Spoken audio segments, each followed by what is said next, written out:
Harga pangan yang tinggi telah menjadi satu resep terjadinya revolusi. Menanyakan apa manfaat dari hadirnya kamu di dunia ini. Berarti ini lebih dulu begini daripada program makan gratis. Halo teman baca, sore ini kita ada di Taman Baca Alun-Alun Lamongan, mau sedikit membicarakan buku-buku yang kita baca. Saya sore ini bersama Bapak Faruk. Oh, Mas Faruk aja. Mas Faruk. Mau membicarakan buku masing-masing yang telah dibaca. Oke. Mas Faruk, minggu ini baca buku apa? Saya tepatnya bulan ini, Mas. Oh iya, mulai bulan ini. awal kemarin saya lagi baca buku tentang belajar marketing hidup. Ini karya dari Henry Manampiring. Ya. Jadi buku ini terbit setelah buku yang fenomenal, Filosofi Teras. Oh iya, tahu. Nah, itu penulisnya sama. Nah, ini yang menarik adalah beliau mengulik tentang marketing, tapi dengan beberapa filosofi dasar yang masih sangat melekat pada bacaan-bacaan tersebut. Berarti marketing hidup itu tentang kehidupan, Kurang lebih seperti itu. kayak branding gitu. Ya, salah satunya seperti itu. Jadi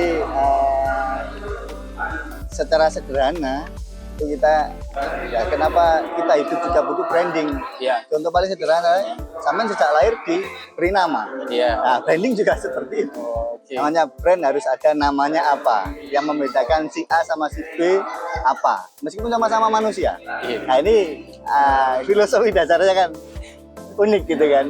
Jadi begini enak pasti seneng kalau dibuat baca. Oh iya ya, sederhana tapi mengena. Terus namanya buku apa? Ini saya 1 bulan ini, sebenarnya bulan kemarin sudah selesai juga kan. Ini Berebut Makan Politik Baru Pangan. Oke. Iya, oleh Paul McMahon. Diterjemahkan oleh Pak Rum Topatimasa. Ini buku tahun berapa, Mas? Kalau boleh tahu. Saya lupa ini. Buku tahun berapa ini? 2013. Wih, berarti Cetakan pertamanya 2017 untuk bahasa Indonesia kayak. Oh, Yang 2017. yang Inggrisnya 2013. Iya. Berarti ini lebih dulu begini daripada program makan gratis. Sepertinya mungkin adaptasi dari ini. Cuman cerita di buku ini kan mengulik terkait kebijakan-kebijakan pangan di beberapa negara. Jadi ada lagi itu kenapa bahan pangan bisa langka dan kenapa bahan pangan itu bisa mahal gitu. Mungkin ya kalau faktor ekonominya kan biasanya kan kalau ini bahannya tidak ada kan pasti harga naik gitu. Ya. Itu ya kalau anak ekonomi pasti bisa menjelaskan itu. Nah. Saya bukan anak ekonomi jadi. Ini juga sama, ada hubungannya sama ekonomi juga. Jadi kan kayak gitu. Tapi ada beberapa yang menjelaskan bahwasanya itu juga ada permainan politiknya. Permainan politik di beberapa negara penguasa. Jadi negara pertama, kayak negara-negara dikuasa itu bermain dalam perdagangan makanan itu, bahan pokoknya itu. Salah ada lagi itu yang menarik lagi, saya baru tahu. Gitu. Ternyata energi terbarukan itu salah satu faktor juga yang mempengaruhi bahan pangan di sana. Oke. Kenapa? Saya belum dapat. Iya. Terbarukan malah naik. Pak. Harusnya itu kan menjadi Biofuel, biodiesel gitu kan. Ah. Itu kan sebenarnya dari minyak, Ya. minyak sawit. Ya. Nah, kenapa kemarin ada minyak langka? Karena minyak sawitnya Iya, dialihkan minyak sawit ke- dialihkan ke bahan bakar ini, itu nabati. Jadi rebutan antara bahan makanan untuk manusia sama untuk bahan bakar. Oke, gitu. menarik. Sebenarnya asiknya di situ. Ya. Mungkin segitu aja. Kalau teman-teman mau baca lebih lanjut buku-buku ini bisa baca sendiri ya. Jangan Jangan banyak-banyak. jangan banyak-banyak. Nanti kalau Mungkin terakhir, Mas, yang Iya. paling menarik dari buku ini. ada kata-kata menarik di sini. Oke. Saya bacakan ya. sepanjang sejarah, apakah di zaman Romawi kuno, zaman Maria di Perancis, atau masa kekuasaannya para Tsar di Rusia, harga pangan yang tinggi telah menjadi satu resep terjadinya revolusi. Oke, berarti revolusi itu biasanya balik-balik lagi urusan makanan. Urusan makanan.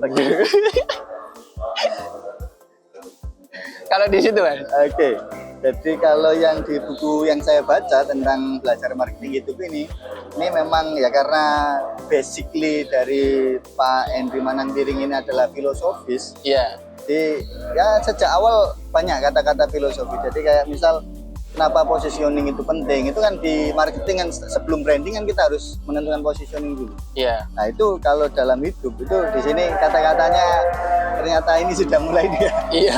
Jadi ini mulai dari menanyakan apa manfaat dari hadirnya kamu di dunia ini sampai di sana. Oh, di awal mulanya Iya, itu. mulainya itu langsung penuh ke sana. Jadi manfaat, ya, misal kalau kita ngomong barang, kita mau jualan apa, nah itu nanti manfaatnya apa.